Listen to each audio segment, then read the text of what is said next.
Hi hello నమస్తే welcome to Srinivas me channel.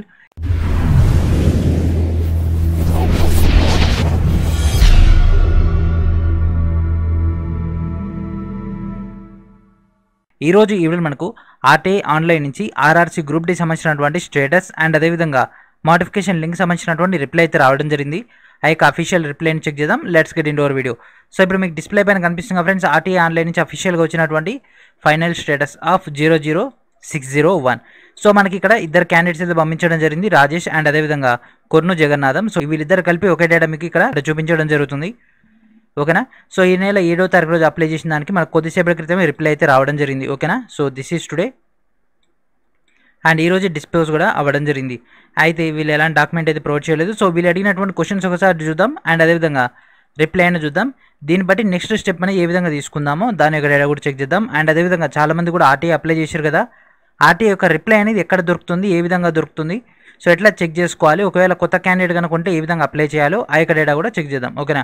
So అడిగినటువంటి questions కనుక తీసుకుంటే first question, I applied for RRB group D CN01/2019. My registration number. I want to know my application status. In case my application was rejected, please mention the reason for rejection. So this is for the question number 1.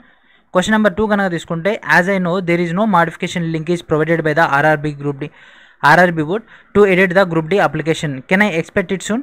So ఇక్కడ ఏమంటున్నారంటే group D modification link అనేది RRB board వాళ్ళు provide చేయలేదు కదా, మనం ఇప్పుడు త్వరలోనే దీన్ని ఎక్స్పెక్ట్ చేయొచ్చు. అండ్ అదేవిధంగా పాయింట్ నెంబర్ 3 కనుక తీసుకుంటే, in case the modification link is provided is there any option to edit Aadhaar number in the application. So Aadhaar నెంబర్ని అప్డేట్ చేసుకోవచ్చు. సో ఇక్కడ ఆధార్ నెంబర్ అనే కాదు, సో మీ యొక్క పేరు కానీ, మీ యొక్క ఫాదర్ నేమ్ కానీ, మీ యొక్క క్యాస్ట్ కానీ, లేకపోతే ఓబీసీ అయితే ఓసీ అని కానీ, ఓసీ అయితే ఓబీసీ కానీ, అట్లా ఏదైనా చేంజెస్ చేసుకునే అవకాశం ఉంటుందా? ఇట్లా ఓవరాల్ పాయింట్ ఆఫ్ వ్యూ మనకు 3 క్వశ్చన్స్ అడగడం జరిగింది. ఈ యొక్క 3 క్వశ్చన్స్ సంబంధించి ఇక్కడ మనకు పాయింట్స్ అయితే ఇవ్వడం జరిగింది. And this is for the question number 1 and this is question number 2 and 3. ఓకేనా. సో ఫస్ట్ క్వశ్చన్ కనుక తీసుకుంటే ఏముంది ఫ్రెండ్స్, మనం గ్రూప్ డి అప్లై చేయడం జరిగింది, దాని యొక్క అప్లికేషన్ స్టేటస్. సో ఇక్కడ ఏమన్నాడు, a link was provided for viewing the candidate application status as 1 provisionally eligible candidates, second వచ్చేసి rejected candidates along with the reason for rejection by providing his or application registration number and date of birth. So ఇక్కడ ఏమంటున్నాడు, మనకి ఇక్కడ point number 1 కనుక తీసుకుంటే ఎవరైతే accept అయ్యారో వాళ్ళకి, అండ్ అదేవిధంగా ఎవరైతే రిజెక్ట్ అయ్యారో వాళ్ళ యొక్క రీజన్స్ తోటి, వాళ్ళ యొక్క అప్లికేషన్ నెంబర్ తోటి, అండ్ అదేవిధంగా డేట్ ఆఫ్ బర్త్ తోటి the link was made available in the official website of RRB Secunderabad from 12 hours of 25/7/2019 to 31/7/2019. So మనకి ఇక్కడ ఏమంటున్నాడు ఫ్రెండ్స్, జూలై 25 నుంచి 31 దాకా అయితే యాక్సెస్లో ఉండడం జరిగింది ఆ యొక్క లింక్ అనేది. దాంట్లో మనకు 2 ఆప్షన్స్ అనేవి ఉండడం జరిగింది. ఎలిజిబుల్ క్యాండిడేట్స్కి యూఆర్ ఎలిజిబుల్ అని, ఒకవేళ రిజెక్టెడ్ అయితే రిజెక్టెడ్ డేటా అనేది మనకు అక్కడ అందుబాటులో ఉంది. ఇక్కడ కీ పాయింట్ చూడండి friends, however the information can not be provided now as the link was expired. So ఇప్పుడు ఆ లింక్ అనేది క్లోజ్ చేయడం జరిగింది, దట్ మీన్స్ ఎక్స్పైర్ అయిపోయింది. However the decision of RRB is final and binding. So ఇప్పటికే మనకు మొత్తం కూడా ఫైనలైజ్ అయితే అయిపోయింది, సో మన యొక్క స్టేటస్ని చూసుకోవడానికి ఆర్ఆర్బీ సికింద్రాబాద్ తరపున మనకు ఎలాంటి యాక్సెస్ అయితే లేదు. అందుకే మనం ఏం చేసినాం, ఆర్ఆర్బీ పాట్నా కూడా అప్లై చేయడం జరిగింది కదా, ఇట్లాంటి రిప్లై వస్తుందని. ఎందుకంటే ఇంతకుముందు మనం ఫోన్ చేసినప్పుడు కూడా ఇదే రిప్లై చెప్పడం జరిగింది.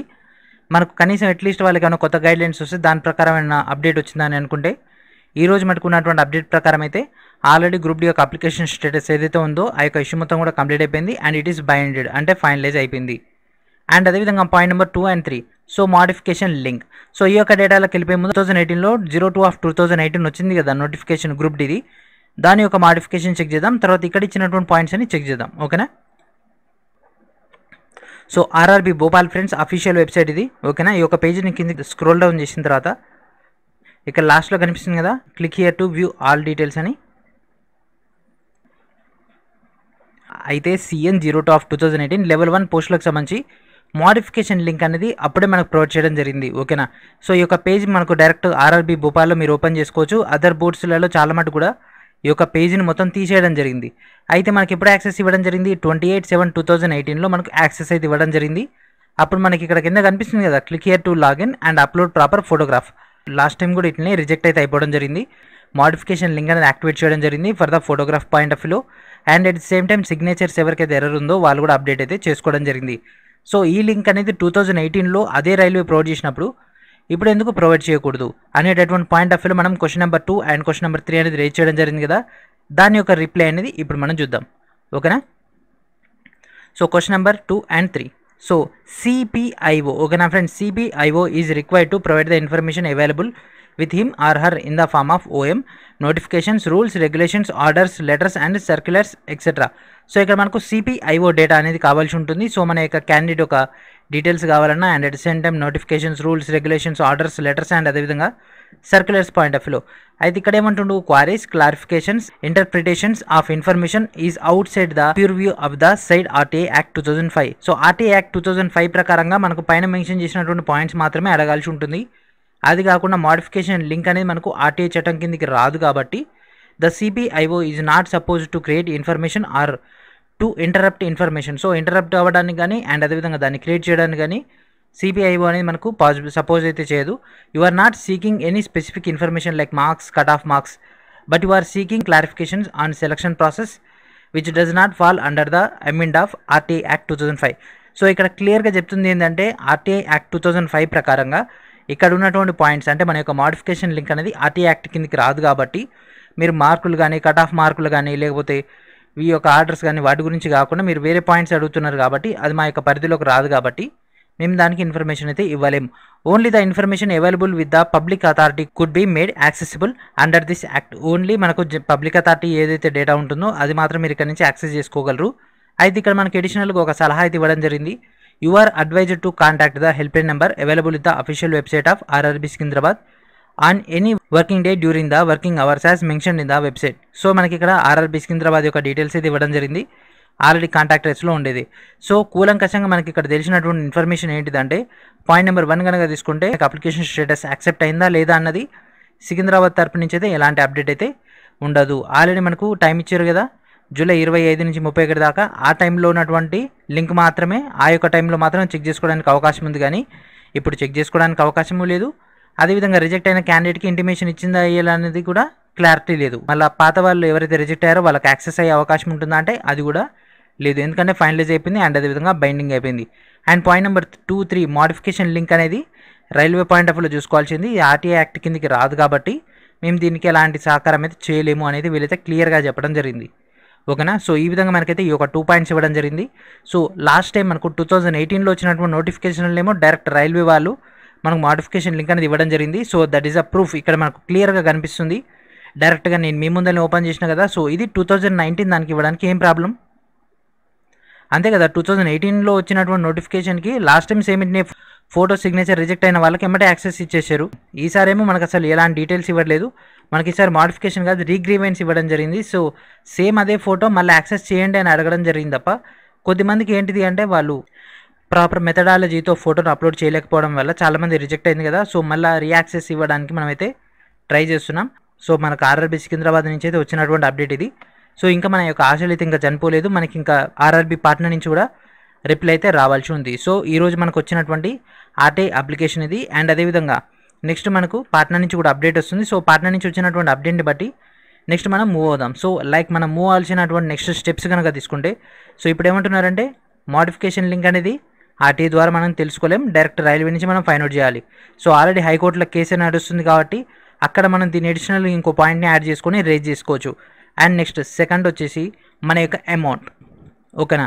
సో 500 రూపీస్, 250 రూపీస్ ఎవరైతే పేమెంట్ చేశారో వాళ్ళకి అమౌంట్ అనేది రిటర్న్ ఇచ్చేయాలి. రిజెక్ట్ అయినటువంటి క్యాండిడేట్స్కి మళ్ళీ ఆప్షన్ ఇవ్వలేము అన్నప్పుడు ఎగ్జామ్ రాసిన క్యాండిడేట్స్కి వాళ్ళ అమౌంట్ అనేది వాళ్ళకి రిటర్న్ ఇచ్చేస్తున్నారు కదా. ఎగ్జామ్ రాసిన క్యాండిడేట్స్కి 500కి 400, 250కి 250. సో అట్లా అమౌంట్ అని ఇవ్వాలి, లేకపోతే మళ్ళీ 1 మోర్ టైం అయినా మోడిఫికేషన్ లింక్ అనేది ఇవ్వాలి అని డైరెక్ట్ రైల్వే చైర్మన్కి కానీ లేకపోతే రైల్వే మినిస్టర్ కానీ మనం డైరెక్ట్ ట్విట్టర్ ద్వారా మనం ఫైట్ అయితే చేయాల్సి ఉంటుంది ఫ్రెండ్స్, ఓకేనా. సో ట్విట్టర్ ద్వారా మాత్రం మనం ఫైట్ చేస్తేనే మనకి దీనికి ఏమైనా అప్రూవల్ వచ్చే అవకాశం ఉంటుంది. సో మన దగ్గర ఉన్నటువంటి అథెంటిక్ ప్రాసెస్ అయినటువంటి అంటే స్టెప్ 1 RTA అనేది మనకు వర్క్ అవుతలేదు కదా సికింద్రాబాద్ పాయింట్ ఆఫ్ వ్యూలో.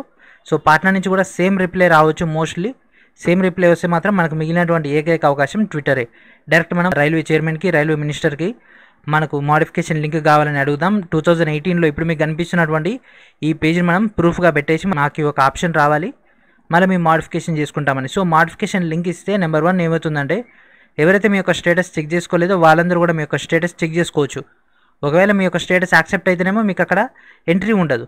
ఒకవేళ మీ యొక్క అప్లికేషన్ రిజెక్ట్ అయిందనుకో మీకు అక్కడ యాక్సెస్ ఉంటుంది, దెన్ మీరు ఫోటోను అప్డేట్ చేసుకోవచ్చు, దాన్ని బట్టి మీకు యాక్సెస్ అనేది వస్తుంది. ఇంకా ఎగ్జామ్ డేట్ అనేది రాలేదు కాబట్టి CPIO ఫైల్ని అప్డేట్ చేసుకునే అవకాశం అయితే ఉంటుంది, ఓకేనా. ఎగ్జామ్ షెడ్యూల్ వస్తే మాత్రం మనకు ఫైనల్ అయిపోతుంది. ఎగ్జామ్ షెడ్యూల్ వస్తే మాత్రం మనం ఏం చేయలేము. ఎగ్జామ్ షెడ్యూల్ రాకముందే మనం ఏదైనా చేయాల్సిందే. ఓకేనా. సో ఎగ్జామ్ డేట్ రావడానికి ముందే, ఎగ్జామ్ షెడ్యూల్ రావడానికి ముందే మనం ఏం చేసినా ఫైనలైజ్ అయిపోవాలి. కాబట్టి ప్రతి ఒక్కరు కూడా దీనికోసం ట్రై చేయండి. అండ్ ఇప్పుడు మనం ఆర్టీఐ ద్వారా ఏ విధంగా డేటాని రీట్రైవ్ చేసుకోవాలి మీ యొక్క అప్లికేషన్ స్టేటస్ అనేది. సో ఇక్కడ కనిపిస్తుంది కదా ఫ్రెండ్స్, వ్యూ హిస్టరీ అని. సో ఇక్కడ నుంచి డైరెక్ట్ మనం అప్లై చేయాల్సి ఉంటుంది. Click here view history. దీంట్లోకి వచ్చిన తర్వాత ఇక్కడ క్యాండిడేట్ ఒక email ID, mobile number and ఇక్కడ సెక్యూరిటీ కోడ్ కనిపిస్తుంది కదా, ఈ కోడ్ అండ్ సబ్మిట్ క్లిక్ చేయాల్సి ఉంటుంది. ఇప్పుడు మనం ఫిల్ చేద్దాం.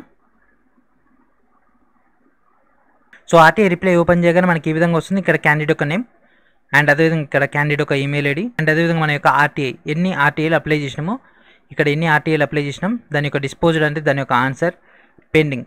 ఓకేనా. సో ఈ విధంగా మనకు చూపిస్తుంది. ఇక్కడ మన యొక్క ఈమెయిల్ ఐడి చూపిస్తుంది. సో మన యొక్క స్టేటస్ ఇక్కడ చూపిస్తుంది. సో మన యొక్క ఆర్టీఐ కనుక రిప్లై వస్తే మాత్రం ఇక్కడ కనిపిస్తుంది కదా డిస్పోజ్డ్ ఆఫ్. ఓకేనా, డిస్పోజ్డ్ ఆఫ్ అని కనిపిస్తుంది. దీనిపైన క్లిక్ చేయాలి. సో ఇది ఎట్లా యాక్టివేట్ అవుతుంది. ఓకేనా, ఇది ఎట్లయితే మనకు యాక్టివేట్ అవుతుందో సేమ్ అట్నే ఇది కూడా బటన్ లెక్క వచ్చేస్తుంది. సో పెండింగ్ అనేది ఎట్లా ఉందో చూపిస్తాను, దాన్ని బట్టి మీకు డిస్పోజ్డ్ అనేది అర్థమవుతుంది. ఓకేనా, ఈ విధంగా మనకు స్టేటస్ అనేది వస్తుంది. ఇక్కడ రిక్వెస్ట్ పెండింగ్ అని ఉంది కదా, ఇక్కడ లిస్ట్ ఆఫ్ ఫైనల్ స్టేటస్ అని, ఇక్కడ మన యొక్క రిజిస్ట్రేషన్ నెంబర్, ఓకేనా, మన యొక్క ఆర్టీఐ నెంబర్, ఇక్కడ మన యొక్క date of application, A date రోజు మనం అప్లై చేసినామో ఆ యొక్క డేట్ అండ్ ఇక్కడ కనిపిస్తుంది కదా ఆర్టీఐ స్టేటస్. సో రిక్వెస్ట్ అనేది ఫార్వర్డ్ అయిపోయింది మనకి. ఎప్పుడు అంటే ఈ నెల 10వ తారీఖు రోజు నేను కూడా ఆర్టీఐ అప్లై చేయడం జరిగింది కదా మీతో పాటు. సో దాని యొక్క ప్రాసెస్ అనేది అవుతుంది. సేమ్ దీనిపైన క్లిక్ చేసి సేమ్ యాజ్ ఇట్ ఈస్గా ఈ యొక్క ఫైల్ అనేది ఓపెన్ అవుతుంది. ఓకేనా. సో ఈ విధంగా మనకు ఓపెన్ అవుతుంది. అండ్ ఈ కింద కనిపిస్తుంది కదా ప్రింట్ అనేది. సో ఈ యొక్క ప్రింట్ అనేది నాకు ఫార్వర్డ్ చేసేయండి. నేను దాన్ని బట్టి ఏమైనా కీ పాయింట్స్ ఉన్నాయా, మనకి ఏమైనా అడిషనల్గా పాయింట్స్ ఉన్నాయా అనేది కూడా నేను మీకు కలిపి ఒకేసారి ఆన్సర్ అయితే ఇవ్వడం జరుగుతుంది. సో ఎవరికైనా పాట్నా నుంచి కనుక రిప్లై వస్తే మాత్రం ఖచ్చితంగా చెప్పండి ఫ్రెండ్స్. మనకు పాట్నాది మెయిన్, సికింద్రాబాద్ది కాదు. ఎందుకంటే సిపిఐఓ ఫైల్ అనేది పాట్నా దగ్గర ఉంటుంది కాబట్టి వాళ్ళ నుంచి వచ్చిన డేటాని మనం అథెంటిక్ లెక్క ఫార్వర్డ్గా మూవ్ అయిపోవచ్చు. ఓకేనా. సో ఈ విధంగా మనకి ఇక్కడ ఓపెన్ అవుతుంది కదా, డైరెక్ట్ దీనిపైన క్లిక్ చేసేసుకొని లిస్ట్ అనేది మనం గ్యాదర్ చేసుకుంటే సరిపోతుంది. సో ఈ విధంగా మనకు ఆర్టీఐ ఆన్లైన్ ద్వారా మన డేటాని గ్యాదర్ చేసుకోవచ్చు. లేదా ఇక్కడ వ్యూ హిస్టరీ అని ఉంది కదా, వ్యూ హిస్టరీ అని. సో ఇక్కడ మన యొక్క email ID, mobile number, security code fill చేసేసి సేమ్ ఇల్లాగా చేసిన ప్రాసెసే మళ్ళీ ఇక్కడ చేయొచ్చు.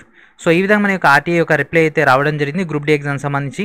ఐ హోప్ మీ అందరూ కూడా డేటా అర్థమైంది అనుకుంటున్నాను. సో మనకి ఇక్కడ మోడిఫికేషన్ లింక్ అనేది ఆర్టీఐ పరిధిలో లేదు కాబట్టి మనం డైరెక్ట్గా రైల్వే చైర్మన్ నుంచి అండ్ అదేవిధంగా రైల్వే మినిస్టర్ నుంచే గ్యాదర్ చేసుకోవాల్సి ఉంటుంది. ఓకేనా. సో పాట్నా నుంచి రిప్లై వస్తే మాత్రం ఖచ్చితంగా చెప్పండి ఫ్రెండ్స్. దాని గురించి కూడా మనం ఫైనల్ డెసిషన్ తీసుకొని ఏ విధంగా ట్విట్టర్లో మనం హైలైట్ చేయాలో దాని గురించి కూడా డిస్కస్ చేద్దాం. సో ఇది ఫ్రెండ్స్ ఈరోజు వీడియో. నెక్స్ట్ వీడియో మనకు ఎడదోగలుద్దాం. And thank for watching.